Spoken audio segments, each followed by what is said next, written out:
all my life starting a paper, I've never fit into a box. And paper never fit into a box. Like when we tried to raise money to start paper, people were like, well, is it a fashion magazine? Well, not really. Is it an art magazine? Well, not really. Is it a music magazine? They want you to be in a box. Everyone wants you to be in a box.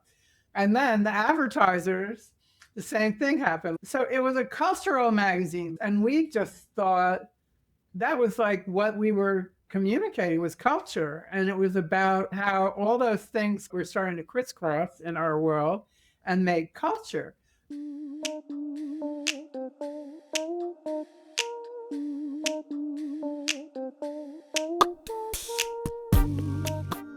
Hello and welcome to REMORANDOM, a podcast about everything interesting. My very special guest today is Kim Hastreiter, someone I've known for a very long time, over 40 years in fact. An editor, publisher, writer, artist, creative director, curator, connector, and big ideas person. She's probably best known for co-founding Paper magazine with David Hershkovits in 1984. Her career of identifying cultural movements and connecting the dots between style, design, art, and culture is legendary. Kim is somewhat of a cultural soul sister of mine, and I'm so happy that we're about to have this chat. Kim, are you there? Yes. You are there, looking good, sounding great. You know, we've had a few tech things happening this morning, but, Melanie said to me on our walk, she said, I find it so charming that Kim can be this cultural dynamo who's still like a little bit of a novice when it comes to plugging things in. Luddite, let's say. Anyway, thanks for being there. So I just wanted to contextualize it a little bit before we get cracking. I met you, I was trying to remember this, back in 1985. You had started Paper. You were operating it out of your loft in, was it Lisbonard Street? Yes. And I was the frisky, newly minted MBA exactly. who was like absolutely besotted with the Paper vibe, which I first came across when I was trying to advertise my goofy rubber chicken t-shirts, and I was looking for somewhere to place that little ad, and I found Paper on the newsstands. Was it I can't remember if it was a fold out then or it had become bound, but it was a poster, just a fold out poster for many years. For a couple of years. So I was an advertiser and then a fast friend for you and David, and I really was agog at what you were doing there. Richard Pandischio was your art director, and there was lots of glue and scalpels and black type everywhere. But what a journey you had there with Paper over those years. And Remo, can I just add one thing? Is that you tried to talk us into doing, because Paper was just a fold out poster. You tried to talk us into doing like a Red Chinese thing where we would wheat paste, because that's how you got information out in those days. There was no internet, and there was no, you wheat pasted things on buildings. You put up posters and stickers and stuff. Yeah. But you tried to get us to take the poster paper and make it a like a new format of magazine that would be on walls everywhere. Everywhere. Yeah. How the Chinese would read the news on the walls in the old days. I was obsessed with wall media in those days. I remember it was before the days of Wallpaper magazine, and I had a mock-up of something that I called Wallpaper, which was meant to be like a one-page city magazine in the style of, New York Magazine, but just, and every week. So the idea would be to do a deal with the bank's ATM machines, and so that, to put them up there. There was a guy called Chris Whittle who was doing it much more effectively, like a business guy doing it properly. I mean, this is the issue, and one of the issues we should talk today. Neither of us are really naturally business people, like we're more creative than we are business.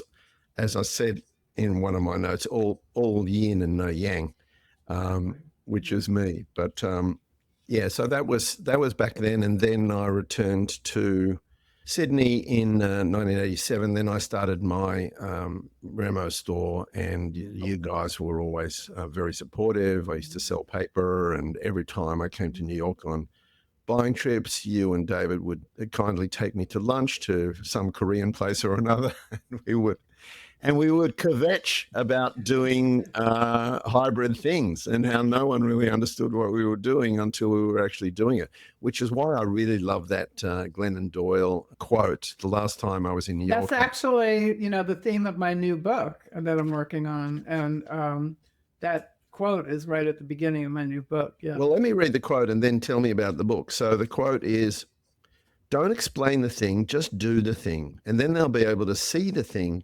making explaining anything unnecessary." Glennon Doyle. So Well, my whole book is about kind of, it's called Work. That's my new book. And it's going to be a diptych with stuff. So they'll be the similar size and it'll be like kind of a diptych. But, all my life starting a paper, I've never fit into a box. And paper never fit into a box. Like when we tried to raise money to start paper, people were like, well, is it a fashion magazine? Well, not really. Is it an art magazine? Well, not really. Is it a music magazine? Well, not. They want you to be in a box. Everyone wants you to be in a box. So finally, we just started ourselves in my house with $1,000 each. We put in $1,000, and then to get ads all through the years, right? Like we tried to raise money, and it was always like, well, is it a fashion? They always ask the same question, and then the advertisers. The same thing happened. Like I would go to these ad agencies and they'd be like, well, is it a fashion magazine? I'm like, well, not really. And then they say, well, I can't advertise my fashion brands if it's not a fashion magazine. Then I go to like movie companies. Is it a movie magazine? I'm like, well, not really. So it was a cultural magazine, but no one understood. And we just thought that was like what we were communicating was culture. And it was about how all those things were starting to crisscross in our world and make culture. But the heads of the corporate people, they just wanted you to be one thing. So, it was really hard to get ads, to get everything. And so we ended up like we just did it ourselves. But that has been the theme through my whole life, like in every level of life, including my last book, which I was rejected by every publisher. I ended up doing it myself and finally got Damiani on board to like pay for the printing. But they were like, what kind of book is this? Is it a fashion book? I'm like, no. And then they said to me, all the publishers, every single publisher said, what have we already done that's the same as this? Can you imagine? Well, the other question usually, and I've had experience of this, is where do you imagine it living in the like book the shelf? shop? Like what shelf is it going to be on? But, is it a design book? No, not really. Is it an art book? No, not really. Is it a fashion book? Not, So, but no one has vision. And when they asked me that question of like, what have we already done that's the same? Then I was like, bye. I can't even talk to people when they say stuff like that. So that was like the story of my life. And then corporate people, like when I was trying to get ads, the ad agencies were all like the worst. So I ended up figuring out, because I sold all the ads, I did all the business stuff. So I would go and I realized like I was never going to get ads from these ad agencies, because they wanted to advertise their fashion brands and fashion magazines. It was too like siloed. So I ended up like calling up. I'll never forget this one time. I would try and meet with like the brand itself instead of like the ad agency, because the brand people, like the CMO, right? Yeah, right. Or the CEO.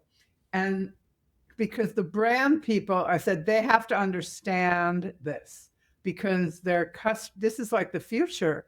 They have to invest in their future, but ad agencies don't care about like the brand really. They just want to get rid of the money in the right silos and do their job and get paid. So I took this guy, I met this guy who was the head of Evian, and Evian was advertising everywhere, and they rejected us because they were like, They advertised in Interview, all these magazines, but they wouldn't advertise in paper. And they were doing a lot of advertising. And I was like pissed off so I finally somehow I met like the CMO or the CEO, and I had a trade at Indochine, the restaurant. We always had barters with restaurants, so we would be able to take out people. So I asked him to dinner, and he came to dinner. So I had this dinner with like the CMO. He came from Connecticut, whatever, and he was like a businessman, you know. And I realized also, because I kept realizing that every single person that read paper was like, I used to call them, they were like the blabbermouth. So if they loved a vodka, they would tell a million people, and then all those people, they were like the first people. It was before the word influencer was ever started. I called them the blabbermouth. Yeah, the blabbermouth. And I said, our people, they are the ones, like if you have a friend coming into New York and the friend is like, I'm here for 3 days, what should I do? There's always that person that you call to find out everything, like that's the best. That person is our reader. And like also because the content of our magazine was all these people who were like kind of in these niches that were experts at the niches. Like we never used journalists. We never looked at press releases. We would rather find an expert at a certain type of movie or art or music or fashion. So we had mavens. They were like mavens, I called them. Like, you know what a maven is? So the people that read paper, they wanted to know what was like the next thing. They were mavens, and they were that person. So I always thought that's like a really valuable reader to advertisers. We might only wouldn't you rather have 500 somebodies than 5,000 nobodies? And these 500 somebodies could like, they'll tell all these people, and in 10 years, your vodka will be the biggest vodka in Indiana because of these 500 people, you know? Because it wasn't just your mavens, you were editors of, you know, all the Condé Nast editors. We found the maven, you know, So, but I'm just talking about the mavens read us to find out everything, you know? So they would just believe us because we would find like the best of everything, the best artists, the wildest music, the wildest club, all the most fabulous things. Like we're really good editors, right?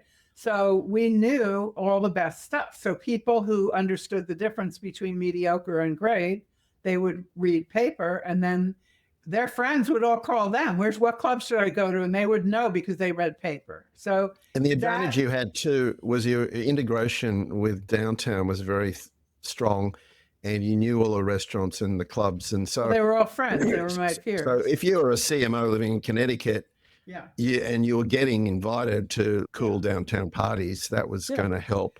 But you know, that isn't what they want. They care about their vodka. They care about their business. And so I had a dinner with this Evian guy. This was my big epiphany night, and it was like really like paper was like rough. It was black and white still probably, and we were already rejected from Evian. So I was like, well, what do you want with Evian? Like, what is your goal with Evian? He said, all I want, Ken, I want to get in the Mercer Hotel. I want to get on the table of Indochine where we were eating. He said, I want it to be on the table of the Odeon, all the like chicest restaurants and hotels. I want to be in the Chateau Marmont. I was like, well, those are all my friends. I said, I can do that for you. If that's what you really want, I can do that for you. So that night at dinner, our pages were so cheap. I think they were like $2,000 or $1,000. They were really cheap. So I said, I can do that for you. I can get you on the table at all those places because they're all my friends. I said, why don't you buy an ad, a full page ad in paper every month, and then let's buy another quarter page every month, and I will go to my friends with all your list of fabulous places, all the best places, and I'll say, I'll give you a free ad in paper that, and we'll come up with a recipe or something that uses Evian, and Evian will pay for it, and they'll give you free Evian, and all you have to do is put Evian on the table. And they were all like, oh, great. And they all did it. Right. Everyone, Evian was everywhere. And the guy, I'd had it done in like 3 months. The guy called me, the CEO of Evian. He said, Kim, I just have to tell you, he said, I just spent $500,000 at Condé Nast, and you did for me in 3 months what they couldn't do in a year. They couldn't do any of this. And I was kind of like, oh, right. That's what I thought, you know, it was kind of like, and so then that really made me realize that and it would never, the word influencer didn't come till many, many years later, but that's what it was. It's like, because we could take a brand and make it cool. And so Michel Roux, who had Absolute Vodka, had all these other vodkas, and he fell in love with us, started taking all the back covers, and then he had this brand that was like such a funky brand. He said, Kim, make an ad every month. I need to sell this. It was some kind of called La Grande Passion. It was horrible.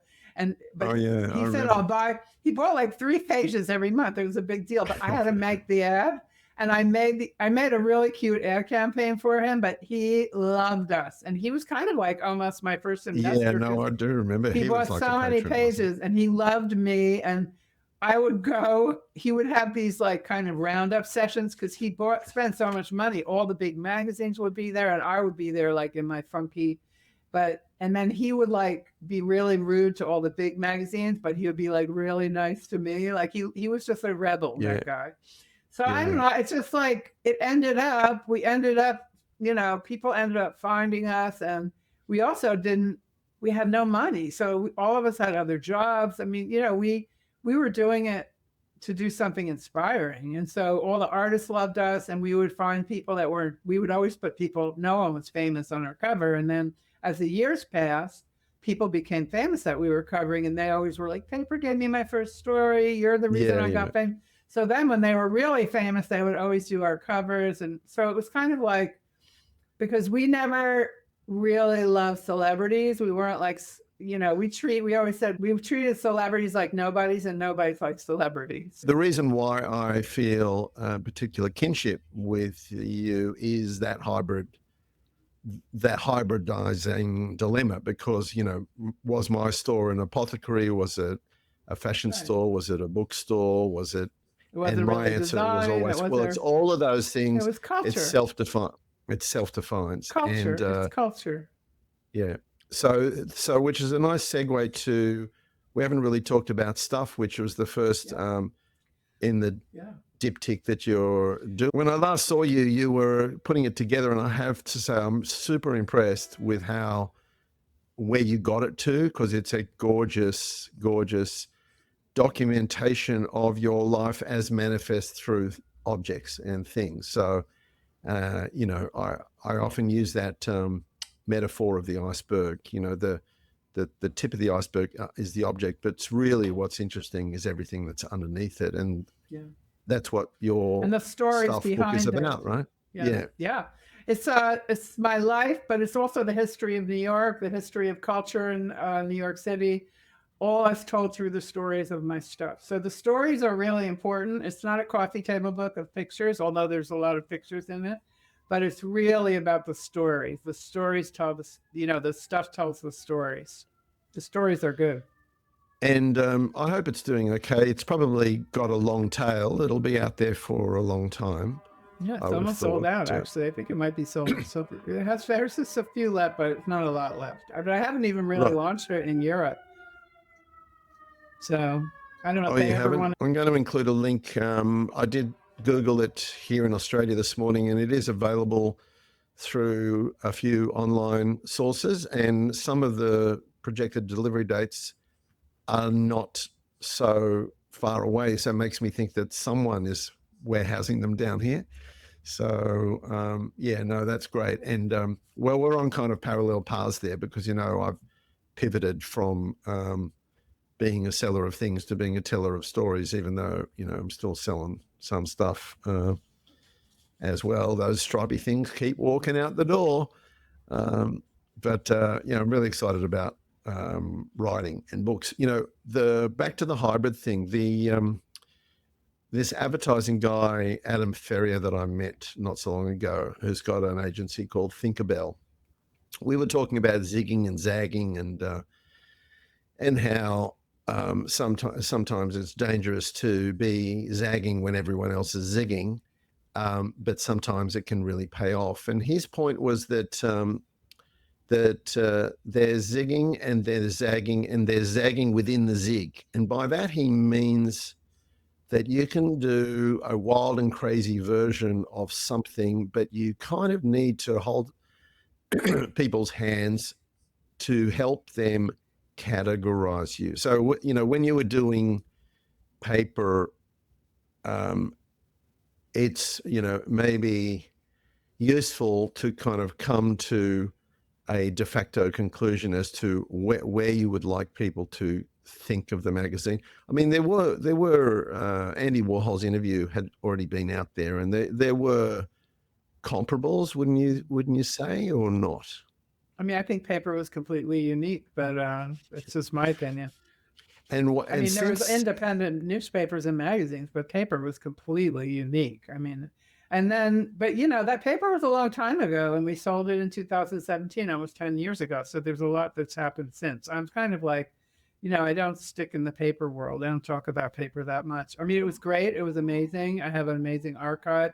My book work is going to include some of my work at paper, because I did a lot of my art in paper, and I did a lot of these kind of conceptual department stores and pop-up things that I kind of created when I was at paper. I called them cultural department stores, and I did a supermarkets, and I did all these other things that people don't even know about. You did stuff in real world, yeah, and especially and I think it was in the post-paper years you also got very involved in food culture, right? Yes. And I did a food issue at paper many, many, many years ago before it all happened. But I got very involved with all the chefs in California and San Francisco, Northern California and Southern California. And then I brought them all to New York.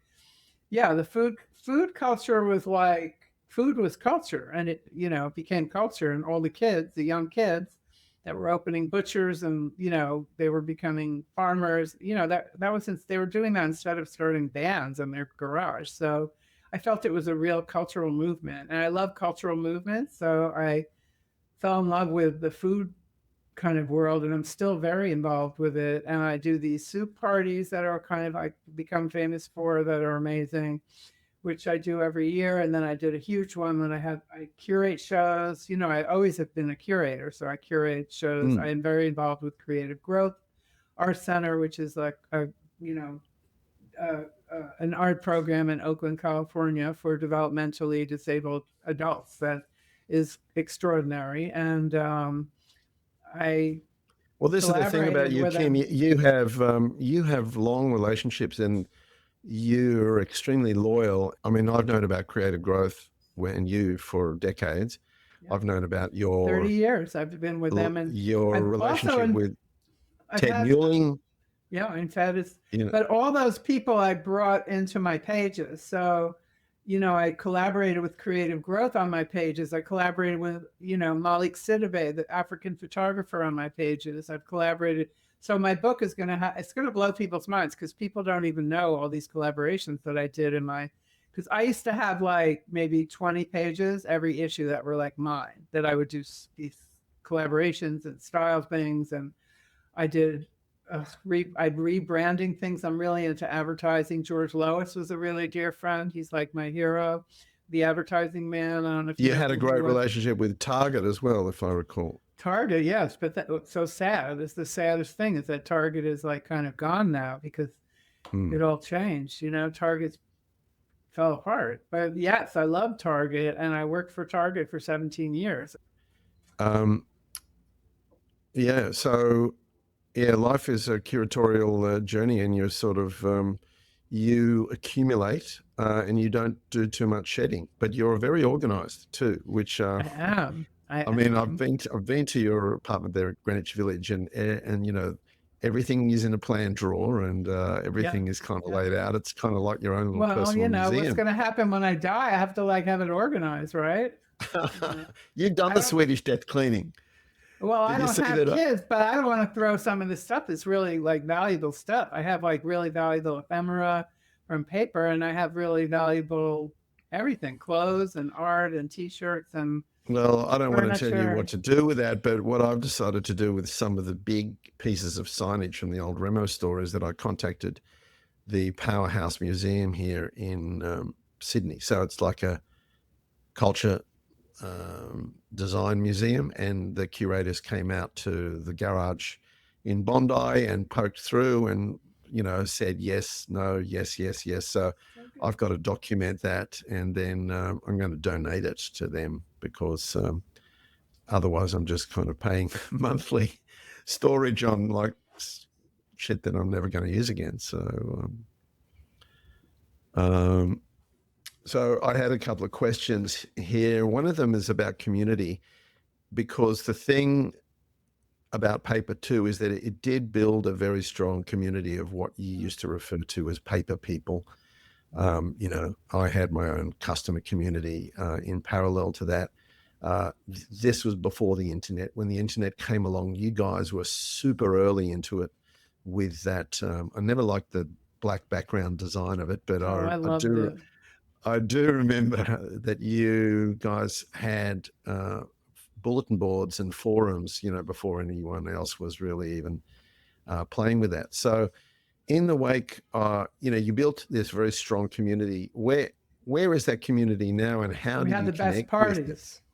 Well, Yeah. we don't really have a paper turned into something else. Someone bought it, and then they closed it. They have like bottom feeders that buy the name, and then they do other things to Yeah, it. no, I'm not really even talking about Yeah. paper, but I'm talking about those people. Well, I have my community. I have a community myself that I have these big dinners, and I do these soup parties. I mean, I have amazing parties that And I have in and my home, and they, I cook. I love to mix people, and if I find someone I love, I want to know who that you love, and then I want to meet the people you love, and then I want you to meet the people I love, and so I keep connecting. I'm a connector, so I do these parties. I do soup parties every winter, and I do them with friends. When I have a dinner party, it's like 70 people. I have a big house now.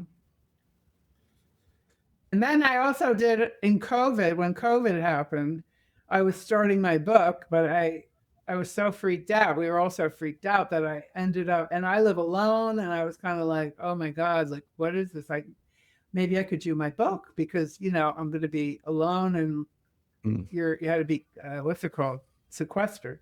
So I live on Washington Square Park, but I was like, I couldn't even do my book because I was so freaked out about like Trump and like he was acting so crazy. So I decided, I opened this office on Washington Square Park in this bench. And I would like go out and see my friends in the bench, but you had to wear 2 masks. But remember, we wore 2 masks outside. It was like really scary to be anywhere. Like you were like, oh my God, what is this? It was like the boogeyman, right? So I started meeting people, and I would meet friends, and we would sit 6 feet away, and we would both be wearing 2 masks. But people were like really like dying to interact with people, because it was like already a year or 8 months, and the vaccine hadn't come around yet. So people were really scared still. People were dying still. So I did that for a while, and then I got this idea and I had this studio in my building downstairs that I got when I sold paper. I got a little studio that I was working out of. And all my interns, everyone left because of COVID. I was alone. So I just said, okay, I want to do a newspaper that's free, that I'm going to give out to the community. And so I started having meetings about that, and I called it The New Now. And it was all about how I came up with the idea. Did you ever get a copy of it? Yep. Yeah, I got a copy. So it's good, right? Yeah. And it was all like all my community, all the people I loved, and from Michael Stipe to David Byrne to Joey Arias, but also to like our young artists that I know. It was like young people, old people, Alba Clemente, Ruben Toledo, but also like Jim Joe, and like, I don't even know, a lot of great people. Agnes Gund was in there. But what do you think this is? Like I assign people like to write about different things. Like James Murphy, my friend who has LCD Sound System, who I love, like he started fishing during, he became obsessed with fishing. Yeah. So I was like, okay, write about fishing. And like Joey Arias, he would eat like 30 cloves of garlic, chew them raw, and then he would eat like these most hottest peppers that you could get in the world, and he would eat them every single day. And he thought that was going to keep him healthy, which it kind of did. So I did this whole thing. I did a whole thing about Joey. I did a whole spread about my soup recipes and bread. Remember how big bread was during COVID? Everyone was baking bread. Everyone was baking bread. So I had Aggie Gunn did a whole list of books that she loved. Ari Shapiro wrote for me. I had all interesting people. I had Andre Walker wrote about God. I mean, it was like really great. It was such a great. So, Yeah, and no, it was. I published it in Long Island City on the cheapest like newspaper print, and I printed I think 10,000 of them. I paid for it, and I didn't no ads, no internet, and free of charge. It was free of charge, free of the internet, and free of ads. So and then it was all free. I distributed 5,000 in New York free that I would give to like cute restaurants and stores that were all suffering. They were only doing delivery. And if you bought something, you would get one thrown in, or these food delivery services. Yeah, no, it was a terrific I service, mailed. Also, Trump was threatening to fuck with the post office here. Oh, that's right. Yeah. So I made this envelope that was an homage to the post office, and I mailed it 5,000 copies out to people like outside of New York, because they all wanted to see it. I think that LACMA, the museums all had it. They all like the Getty called me to collect them. They all were like, because I had 4 different artists do the logo. I had really famous artists do the logo, and it was like really a fun experience. And it was fun. I had a launch in Washington Square Park, and everyone had all these. If you look in my book, there's a page that I photographed every person at my launch, and you can't see anyone's face because everyone had the masks on. Yeah. But there were a lot of famous people in there, but you could only see their eyes. It's cute. It was a really fun party, and I had this guy make cannabis cookies because it was in the park, so you couldn't drink. And we sealed them all up, and I had it was really fun. It was like the funnest. We're coming to the end of our time. I want to thank you. I'm sorry. Your endorsement is on the back of my books, and usually each issue bumps someone off, but yours has stayed for all of the issues because it's such a good one. So I want to thank you for supporting REMORANDOM. I love Remo. Thanks so much, Kim, for your time. Keep doing what you're doing. You're an inspiration for oddball creative people all over the world. And see you next time I'm in New York. And I have to apologize to everybody for being American now. It's like America's so horrible. I just feel like I owe every single person. We nearly got through the podcast without talking about the... Well, I just have to apologize to all of Australians and all Australia. Hopefully we could figure out how to end it. We're trying really hard. I knew it. Okay. See you, Kim.